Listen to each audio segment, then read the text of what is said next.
Hi, it's Jez here from nigezza.co.uk. Thank you for joining me today. So today we're going to have another video in my junk journal series. I am virtually ready to do the cover for these two journals that I'm making.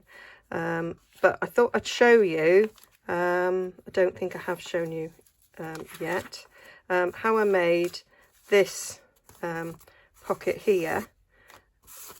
It's sort of, it's faux vellum that I've made there, and you can see my finger through. I have since bought thinner paper than this, so it's a little bit more successful, but it's cool. And I've also, along the same vein, made a faux vellum pocket, which when I get some paper clips, that will just get clipped in there. I might change the tag. Don't really like that one with that pocket, but there it is. So let me take these out now. What I've done is some faux vellum. I've got a video on how I make my faux vellum. Basically print things onto very thin paper and iron wax onto it. So I've gone through my Vintage Days kit, and these are, I've got one already in, so I got one intact. No, these are some old documents that I've got, so I've cut them down. There's another one of those envelopes. Obviously I was trying it out. So these are the full sheets that you get in the kit, and what I did was I printed them two to a page to make them this size, and that's the one I'm going to show you how to do the double page pocket on, and I'll show you how I did the little pockets with that one. I didn't realise I had them made. They need to go somewhere else. So, and I've done them on these envelopes as well, and they make nice envelopes. Now I don't know if you can see the difference. So this one was done on copier paper, so it's a bit thicker and not so translucent, whereas these were done using contact paper, which is much thinner. It's like 50 GSM, this one, and so you can see through it quite well. Let me, not contact paper, layout paper. So this is what I bought. So it's 50 GSM. I got it on Amazon. So it looks like that. It's quite, you can see through it a bit, but when you put the wax on, it goes like that. So that's what I use. Somebody, I did share this in a group, and somebody said, would it work on tracing paper? I have never actually printed on tracing paper. I don't see why not. But this is what I've used. But when I did a paper napkin as well, with the same method of ironing on the wax. So I've been getting myself organised, so that's why that was in a little Ziploc bag. I've got like a file now where they are, so I know where they are. Right, so let's do the double pocket. So two matching. So what I did was, they're going to be glued together so that you've got the front and the back like so. So what I did was fold it in half,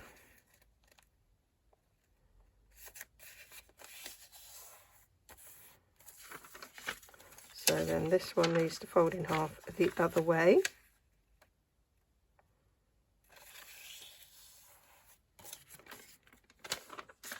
So they will fit together like so. And then I just a little bead of glue, and I'm going to glue all the way down, around and down the middle, and so this will fit on the double page. But before I do that, I want to do two little punches out with a circle punch. There we go. So this is a 1.5 circle punch. Any circle punch will do. just so you can see. Right, here's where I give you a little tip. It doesn't like punching such thin paper, so put it on some thicker paper so your punch is going through both of them, and then it will like it a bit more. Forgot that. There we go, no arm done. Okay, some people might, I've seen some people post go, oh, my punch is rubbish, it doesn't punch through the paper. I need to do that one a little bit more.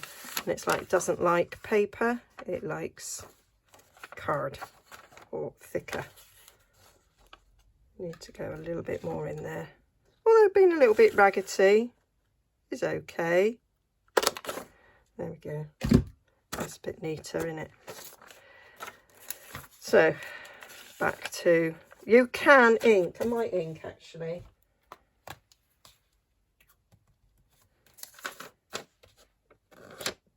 Because there is a slight white core.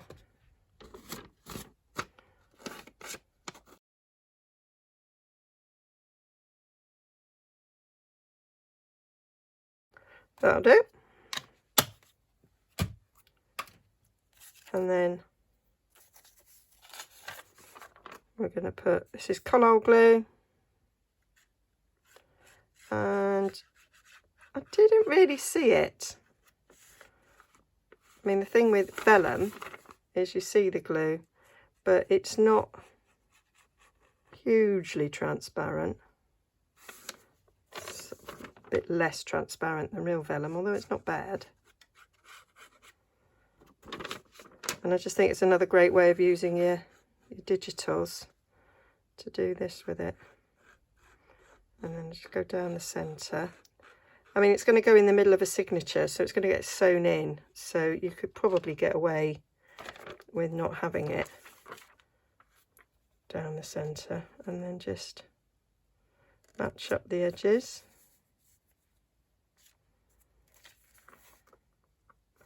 Bit of wiggling. Let's trim that side down a tad.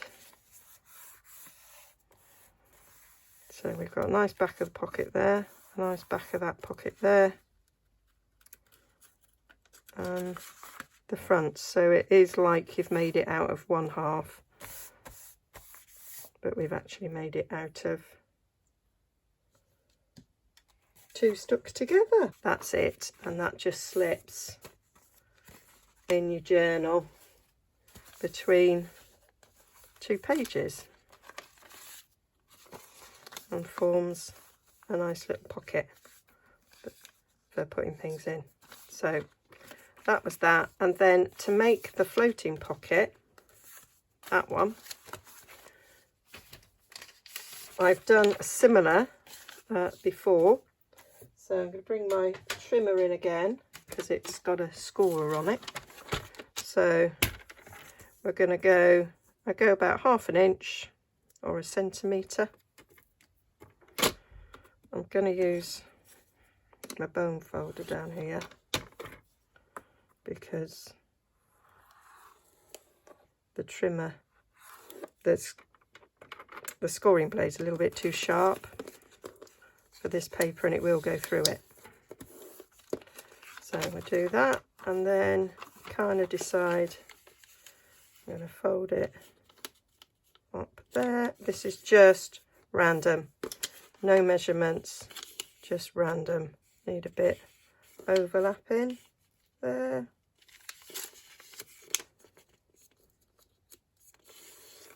Fold it up. Try and make it straight. There we go. So that's the basis of the bag. And then get rid of this. And then we just trim these edges off the back. I'm going to go up a little bit so it's slightly notched. Notch that one there. So you could do that, you could make these sort of tight pockets with anything, you know, with any digital image, with book pages, with anything. Really simple. Hardly any measuring. And to be fair, that bit of measuring, you could do it less if you wanted to. And then that sticks down like that. And then what I did was I took some pinking shears to give it this sort of effect of it being like one of those sort of paper bags. So what I did was gently held that together and sort of cut up like so to give that effect there, and then just cut the edge along there. Again, simple and sort of rough and ready. And you can choose to have that folded up on the inside like so, but I like them on the outside. That's how I like them to look. So again, just a bit of glue. So put a bead up here. I've done this with glue stick as well. Bead up here to make sure it is stuck on both sides.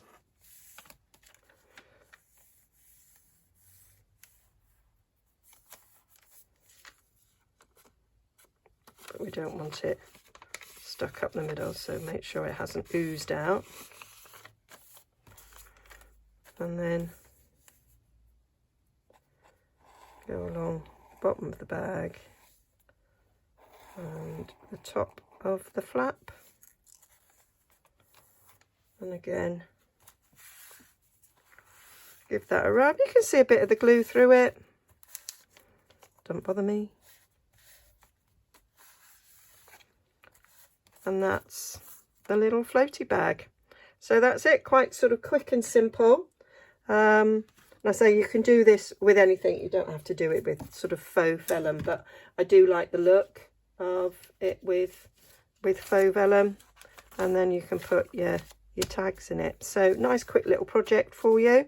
If you want to ink the edges, you can, to sort of finish that off. Just go over it, and that's it. Nice little interesting addition to your journals, and it is so much fun, I think, to iron wax on things. And I've recently bought beeswax, which I bought it to make me wax wraps for the fridge, but I thought, oh, I've got tons of it, I might see what using beeswax will do. It might give it another little nice effect. It might have a slight yellowy effect, I'm not really sure. So there we have it. That's my bags. Okay, all the links will be down. I haven't inked that one. I will link down below to my blog, which will take in, you can see different photos. I'll also link to the video where I was basically experimenting with melting wax over, and I do make a project in it, but you know, if you just want to see how to do it, just watch the first like 5 minutes. That's when I do it. All right, see you again soon. Bye bye.